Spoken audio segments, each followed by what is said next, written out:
Hi guys, my name is Demonic Noodle and this is very new to me. I have not looked at this channel in probably over 2 years, seriously. I've never really produced anything for this channel that is any good or B, like, serious. I've sort of made little small things for this channel, like I've uploaded some of my very poor animations, and I've uploaded a few gaming videos, and I've privately uploaded blah, blah, blah. I've privately uploaded a few meme video. Oh god, I'm a mess. So, quarantine has hit. I've been stuck inside for over probably about I want to say month and a half, and I think it's slowly getting to me, and I've just been wanting to do something new. So I decided, why not start up my channel again? And I would like to make art and animation videos, and also OC videos / original characters videos / book character videos, because I've worked too long and too damn hard on these people that I would like to put them out in the public eye. That's if anyone looks at this, which I highly doubt they will, but if I do somehow get, I don't know, some views, that would be really cool and interesting. So if you want to learn a bit more about my world, my books that haven't been written, because I'm a mess and I can't stick to anything. I'm trying to get better at that. Yeah, then have a stick around. Today we're going to be talking about a group of OCs that have been my bread and butter recently. I think since Christmas I've been focusing on this group in particular a lot more than I usually do. I think I sort of looked at them and was like, okay, these guys need some development. These guys need a proper storyline instead of just jotted bits of piss. So I decided to, create some story work, and I created a whole new character, and we'll get into him because he's not only become one of my new favourites, I just love him. He's stunning, he's amazing, but he's also awful in every single way. So just a quick thing before I start, I might as well explain how my sort of book universe kind of works. So there are two different planes of the sort of world. There is the lower plane and the upper plane. The lower plane is sort of like hell. It was called hell until like about a year ago when I was like, let's change that because, well, I don't know. I've been trying to step away from the demon creature. I mean, they're quite obviously demons, but I've been trying not to call them demons. I call them creatures. So that's where they reside, in the lower plane. It's a very primitive area, very still stuck in the sort of medieval times, depending on what continent you go near. And then there's the upper plane, which is basically this world, but it has a few little it is basically this world, but it has portals to the lower planes, like hidden. And people can get sucked into them and brought down into the lower plane, which is not fun for them because they usually get captured and like put on display as like, look at these humans, they're interesting. So yeah, that's sort of briefly how my world usually works. These group of OCs are mainly written in the upper plane, though a few of them do come from the lower plane. Mainly one of them, it's just one who comes from the lower plane, and he was born and raised there, and then he moved due to circumstances that I will not get into today, because that is a whole nother story. If you guys want me to do like individual story, sort of go into a bit more of a scripted dive into these characters, then please let me know, because I want to talk about these guys, but I don't want to do it too seriously at the moment, which is why this isn't scripted, which I'm regretting immediately because I've had to redo this about 2-3 times at this point because I always forget something. But yeah, so these are what I like to call the Abermarch-Barton-Winters sort of household family. because that's sort of mainly who we look at. They are who I am currently drawing now, but unfortunately I did happen to sort of give up on this recording about the time I got to the line art phase, I believe. I could be wrong about that. But I basically didn't get any of the colouring filmed because I sort of was like, I'm never going to use this. Why am I recording it? It's been 8 hours. This took me a long time, this piece. Because I'm not used to drawing group pictures. And I'm also not used to drawing guys. I have so many male OCs now. And it's such a shock every time I draw them. It's like, oh my god, I've got to draw guys, and it scares me. Because I'm a woman, and drawing males, I always feel like I make them look a bit too feminine. I've been trying to get out of it. It's kind of working, I think. It's kind of working. We'll just, you'll see. You can be the judge of that. So, let's talk about this absolute problematic minefield of a group of OCs, because I love them. I do love them dearly, but they are all tragically awful. They all have so much going wrong in their lives. It's comical. It's ridiculous. And starting off with this little train wreck, we have Adele Abermarch-Barton.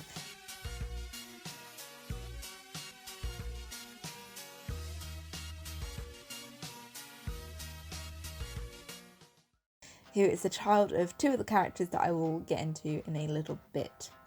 Dyla is 5'1". She is mixed race between something called a light creature and I want to call him a human, but we really don't know anymore. I think he is. I think he's got a few sort of special powers, but he's kind of human. He's kind of not. We still haven't decided because some of these OCs are collaborative works between me and my friend Kira. I love you, by the way. I'm probably going to send you this and be like, hey, look at this train wreck. But yeah, I love you, Kira.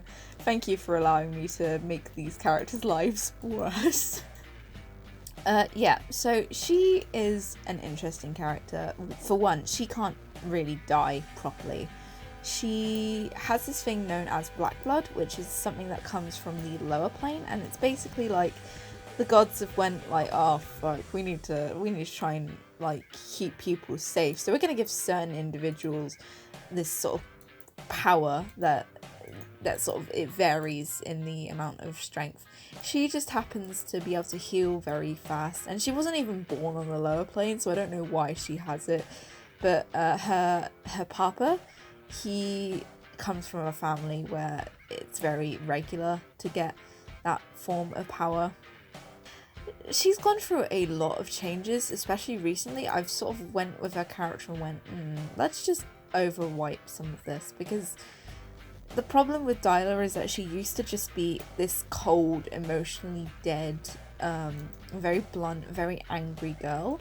She used to be very sort of angry. She'd like swear a lot. She'd kick off a lot. But recently I've sort of made her a bit more anxious. I've made her a lot more quiet because it sort of makes sense a bit more with what I wanted to do with her character. See, socially she's completely inept. She doesn't know what she's doing when it comes to speaking to people, but when it comes to killing people, she knows what she's doing. She is a hired killer. She was working for the government. Then the government kind of dropped her because she was mentally unstable.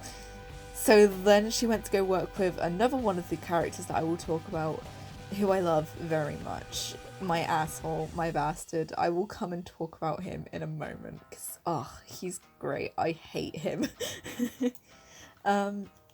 She is definitely, she likes what she does as her job. Is as dark as that is. It's because that's like one of the only things she's good at. Her dad trained her at a young age, hunting. He taught her how to hunt. He taught her how to sort of self-defense. And then when she went to go work for the government, she learned how to kill and how to fight with firearms and her own fists. So she's very good at what she does. Does she like it? kinda, it's debatable. I don't think she likes killing, but I do think she likes the thrill of that hunt, that sort of exhilarating feeling of like, you know, doing something kind of outlandish and dangerous and probably bad, but she's kind of a broken little person. She's grown through a lot. Not only are her parents fighting constantly, she's also got a father figure who isn't really her dad, but he really wants to be her dad. We'll get into him in a little bit. And she was relentlessly bullied when she went to school, mainly for the colour of her skin, but she's also a bit of a gothy alternative girl. She was brought up in Wales during the early 90s, I think. It really changes a lot because it's a messy timeline that I haven't really gotten into effect yet, but I believe she was brought up in the early 90s, and she was very, very heavily bullied for her skin, the fact that her dads are dads and they're gay, they're quite heavily gay. She was brought up in Wales. She was brought up in some town in Wales that I haven't entirely chosen yet, because again, quite a few things are still up in the air with these group, because it's they have been fleshed out, but a lot of the minor details haven't really been explained. But yeah, she was really heavily bullied, and that sort of made her into a very quiet, very anxious person. And she really struggles with social situations and dealing with people talking to her. She doesn't really like verbal conflict. She likes violent conflict because she can deal with that. But as soon as someone starts yelling at her, she just doesn't really know what she's doing, unless they threaten her, because then she knows she can just take them out easily, because she's trained and she's violent and she can't die. So she's problematic, but she's has reasons for what she does, and she definitely regrets quite a few of her actions later in life when she becomes a wife and mother, because that happens later on. Still haven't fleshed that out yet, but yeah. Dyla likes alternative fashion. She's definitely a goth. I think me and Dyla share a very similar style to our clothing. We're very heavily sort of inspired by the goth movement and alternative fashion. She's definitely someone who likes to be very clean, very prim, very proper when she's out and about, basically, so she doesn't get weird stares. So she likes to dress fashionably, but also very gothic. She's not gonna like completely shave her head and wear loads of weird clown makeup, but she is going to be very prim and kind of proper about how she does stuff. But she's also going to be a bit of a thought. She's a bit of a thotty girl in body, maybe not soul. She definitely likes to flaunt her very strong legs and her very strong arms. She's a very confident girl once she gets out of her early teens. Once she goes into her late to early to mid 20s, she becomes a lot more confident, not only in herself but just the people around her, and she becomes a bit more sociable. She definitely likes her boyfriend. She loves him to death. He's like the best thing that happened to her, and that's the reason she became a bit more confident. That and another person we'll go into in a little bit. She likes coffee. She likes bubble tea. She likes music. She quite likes rock music, and she definitely likes Queen. She got that from her dad, because her dad was a massive Queen's fan, big fan of heavy metal. But yeah, and she likes photography, and she likes being a model-ish for when her boyfriend paints her. He definitely enjoys that, but we'll get into him in a little bit. But that's Dyla. I love her. I love her a lot. She's definitely one of my more one of the sort of characters I relate to a lot, emotionally wise and sort of a glow up wise, because she has a bit of a glow up, and I've recently had a big glow up, and I'm a lot more confident in myself, which, yay, go self positivity.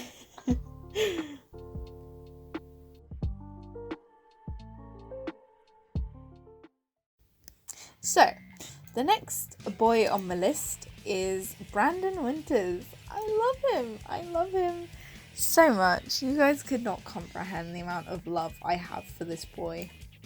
If I was to marry one of my OCs, I always say it's probably him.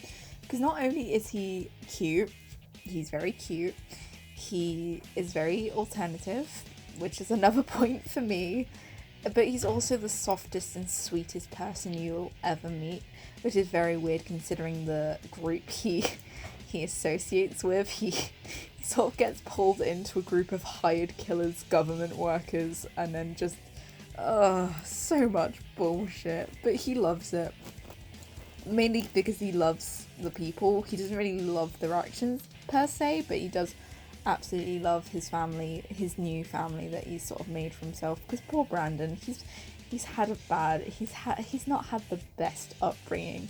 His mum was very posh and didn't really want to associate with his dad. He also, in earlier pieces of writing, had a twin sister called Zoe, but I've recently decided to retire that character because she really wasn't that well developed compared to him, and I probably could have gone through and given her a bit of development, but I think him being a single child, it works a bit better with how his mindset is, because he's a very, I like to consider him being somewhere on the autism spectrum, because he has issues connecting with certain people. Well, he has issues with connecting with the wrong type of people, and sort of not really knowing when people are playing him for a fool or just playing him in general. And he's also kind of, he struggles a bit with social situations, not as much as Dyla. She cannot. But he can speak and he can hold his own, but he's also very, he doesn't really understand what's happening in certain situations, and he tends to let himself get played a little bit by the people he's with in his sort of early teenagehood. He is an art teacher. He studied at uni to become an artist, but then he was like, I want to teach. So he begins teaching. He meets Dyla because he got stabbed in the neck by people. He was outside the pub that her dad owns, and he was like, oh, fuck's sake. Right, let's get him in, heal him up. And Dyla and him met, and it was kind of cute because she was like stopping his neck from bleeding. Oh my god, my characters are traumatized. I feel so sorry for anyone who's written in my world. They are, all of them without fail has had something tragic happen to them in the past. Me and my friend, we were on call once, and we were trying to talk through to see if any of my characters haven't had something traumatic happen in the past, and I kid you not, I have about 20. 1 out of the 20 hadn't had something traumatic happen to them in the past. I feel really bad, but at the same time, it's good story writing. That's the problem. Trauma makes for good writing. That's really bad. Brandon has had a lot of trauma in his life, but he's a very healthy way of looking at it compared to some of my other characters. A lot of my other characters, they tend to break down, they tend to get into like revenge mindsets. He is like, I just want to get on with my life. I just want to forget everything. He doesn't have the best relationship with his family. His dad unfortunately passed away when he was about 15, 16, and he does not have a good relationship with his mum. So he tends to move about a bit between friends and houses, and he has had the not greatest time when it comes to romance. He is a bisexual. He is my bi boy. I love him. He's had only 2 partners in his life. He's had his boyfriend Viper, who oh Viper, I love him, but he's not great. Viper's not great. No, he's awful. He's awful, but I can't get into him now, but if you guys want, I will do a video on Brandon's backstory, his full sort of his story, because I like his in particular because it's just, oh, it's so sad. Poor Brandon. I put him through so much shit, but he comes out of it so strong. He doesn't really know what he's doing romance-wise, but when he met Dyla, he was like, oh, she seems great. let's get into a relationship with her. And then he finds out she's a trained killer, and he's still a bit, that's kind of a doozy, but I guess I can deal with it because I love her. And then he gets shot. Yes, he does die at one point during this book, and then he gets brought back. I still haven't figured out how he gets brought back, but he gets brought back. And we'll talk about the man who killed him in just a little bit. And as you could probably tell, it's the little bastard that I've created that I love dearly. So yeah, Brandon is a pacifist at heart. He's very calm, he's very loving, he's very empathetic towards people in general. He loves to see the good in people, even if they do horrible things. He really struggles with that. He's like, these people are doing terrible things, but I can't help but love them. Which is a bit toxic, but at the same time, he's getting better at learning who to trust and who not to trust, and who to sort of treat with level of respect. He absolutely adores his family. Yeah, he likes tattoos. He has quite a few tattoos. He has a lot less than he used to, because I used to draw him with like tattoos everywhere. But I've sort of drawn him recently. I've given him, like, on his arms, he's been given like full arm black tattoos, and he's only about 23, so I was sort of like, oh, I should probably give him a few less, because he's, you know, I don't think he doesn't have that much money to begin with, and then he sort of gets his job and he moves in with Dyla, who brings in the big bucks. He likes rock music. He likes a bit more emo music. He was definitely a 2000s emo baby. He loves artwork. He's an artist at heart. He's always producing sort of his own tattoos, his own pieces to put on the wall. Fun fact, him and Dyla live in an abandoned church that they've renovated. I always thought that was kind of edgy and cool, so I kind of put that in. He really likes a fictional band called Sisters of Jam, which me and my friend Jamie made as a joke. He's just a baby. I love him so much. And he gets a bit of a dark side after he dies, but again, I don't want to get into that because it's really messy. We'll get into that in a little bit. I'm just staring Angel dead in the eyes at this point. It's like, right, you're the source of everyone's unhappiness. We'll get to you in a minute. Moving on, we next have a relatively new character. I think I made him last summer, I believe. Well, he was sort of a replacement character because a lot of these characters stemmed from fanfiction and different works and media. I'm not going to get into that because that's embarrassing. It is, oh god, I don't even want to think about it. But he was sort of a character that I had to make because I was using someone else's intellectual property. His name is John Hart. He works for the government and he's sick of dealing with everyone's shit. He is basically the Bartons and Abermarch's family friend.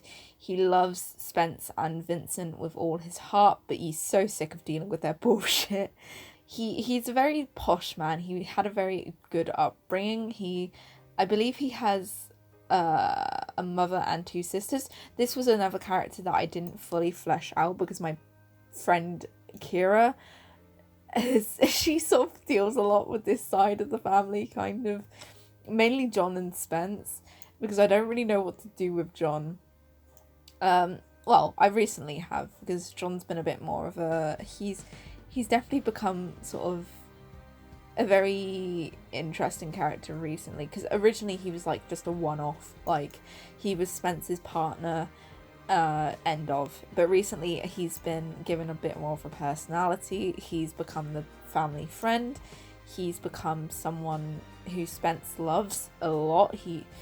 Their relationship is like brothers. They love each other so much because they deal with each other's bullshit. And although Spence at times can be very standoffish towards John knows he doesn't mean it most times. But yeah, John is definitely one of those characters that I think he has a lot more development that needs to be done, but he's definitely stemming to become one of my new favorites. So yeah, he works for the government. But basically he works for a bit like, I like to think of it as Kingsman, but set in the UK government. So they do a lot of espionage missions, they do a lot of spying and a lot of sort of taking out people. It's a very sort of like spy agency sort of thing. And I definitely, when I was drawing him in this sort of artwork that I'm doing, I was listening to Skyfall and I was like, oh my god, he is James Bond. He's definitely a very sort of, he likes his martinis shaken, not stirred. He is someone who loves finery, but he's not opposed to getting a bit dirty, because him and Spence, they do enjoy going out hunting, and he loves his sort of adopted niece. Styler is kind of like his niece, and he loves her a lot. And he takes her in at times when the parents are fighting, because Spence and Vincent, we'll get into them in a minute. Do like John. I like John a lot. He has a lot of development that needs to happen. He's very sarcastic. He's very he has a funny bone at times, and him and Spence have so much banter. It's unreal. He likes his little second family that he's got. He definitely loves the Abermarches and the Bartons and the Winters. With all his art, he does care for them quite a bit. He likes his family, he likes his women, kind of. He's a bit, he doesn't really know what he's doing in life. He's hit the age of 30/40 and he's sort of gone, right, this is my life now. I don't think I'm ever going to get married, but if I do, hey, that'd be great. He's very stressed, bless him. He has a lot to deal with. I like to think of him as the sort of family therapist, but he doesn't really want to be the family therapist. So as soon as he sees, like, I don't know, Vincent or Spence coming up the front porch, he's like, oh, for fuck's sake, not again. Because it happens on the regular. He has to deal with their stuff almost constantly, because they are fighting a lot. Hello, this is editing Carmen. Ooh. So I've come to the realization that this video would be over an hour long if I did it in its full capacity. And seeing as I know people don't really want to sit down and watch an hours long video unless you're me, because I watch too many very long videos. They're what gets me through the day. But yeah, no, yeah, so this is part 1 of 2. I hope you enjoyed this first part, and if you want to stick around for part 2, it should be up next Saturday if I get it edited on time, because this is taking me all fucking day to edit. But yeah, no, I hope you like this video, and if you want part 2, come back and stick around for part 2. My name is Demonic Noodle. You may like and subscribe if you wish. Comment to let me know what you thought of my crusty dusty voice and my crusty dusty editing. I tried, but you know, I'm very relatively new to this type of stuff. You know, I don't really speak and I don't really edit too many videos, but I'm planning on learning and figuring out how to get better at it. So yeah, if you guys have any tips and comments on how to make your videos better, please jot them down below, and I hope you enjoyed the video. Love you. Good night.